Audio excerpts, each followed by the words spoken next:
Hello everyone. तो अभी GST registration में एक न्यू रूल इंसर्ट हुआ है, रूल नंबर 14A।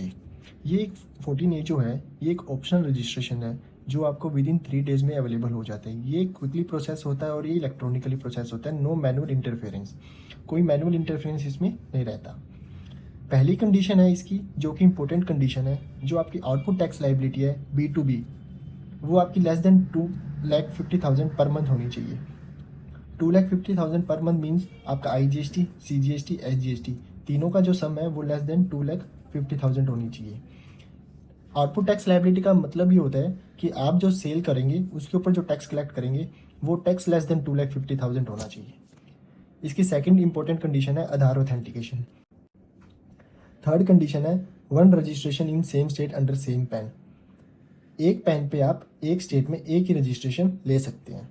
ये 3 डेज़ में अप्रूव हो जाता है। इफ़ नोट तो आपको डीम अप्रूव मिल जाएगा, अपने आप ही अप्रूव हो जाएगा, आपको कुछ भी नहीं करना है अगर विद इन 3 डेज़ में अप्रूव नहीं होता तो। बाकी सब कंप्लाइंसेस सेम रहते हैं। GSTR 13 भी जैसे हम नॉर्मल रजिस्ट्रेशन में करते हैं वैसे ही इसमें होगा।